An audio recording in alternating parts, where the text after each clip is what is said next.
ரொம்ப ஆச்சரியமா இருக்குல்ல. கையில எவ்வளவு பணம், ஆனா அதை விட ஒரு மகிழ்ச்சி தரக்கூடிய ஒரு விஷயம் உங்கள்கிட்ட நான் சொல்லலாம், பகிர்ந்துலான்னு இருக்கேன். அது என்ன தெரியுமா? இந்த இயற்கை.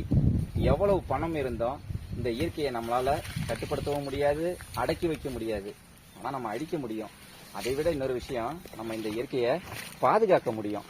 இந்த கையில இருக்கிற பணங்களை விட வெற்று காகிதங்கள், இந்த காசை விட, கையில இருக்கிற தொகையை விட இந்த இயற்கை ரொம்ப அற்புதமானது, ரொம்ப புனிதமானது. இந்த விஷயத்தை நம்ம பாதுகாக்கணும். இதை விட இது ரொம்ப ஒரு என்ன சொல்றது, சுற்றுச்சூழலுங்கிறது இன்றைக்கு இந்த உலகத்துக்கு தேவையானது. ஆக்சிஜன், விலை மதிப்பற்ற ஆக்சிஜன். அது பல கோடி ரூபாய் ஆக்சிஜனை இலவசமா இந்த மரங்கள் நமக்கு நுரையீரலுக்கு இருக்கிறது இல்லையா? அப்ப நம்ம நுரையீரலை சுத்தமா வச்சிருக்கணும்னா இந்த மரங்களை தான் நடணும். எத்தனை ஆக்சிஜன் சிலிண்டர் நம்மளால காசு கொடுத்து நம்மளால கண்டிப்பா நிச்சயமா வாங்க முடியாது. ஆகவே உங்க வீட்லயும் நீங்களும் மரம் நடுங்க, இயற்கையை பாதுகாருங்க. நாங்கள் மரங்களின் நண்பர்கள் சுற்றுச்சூழல் இயக்கம், அரியலூர்.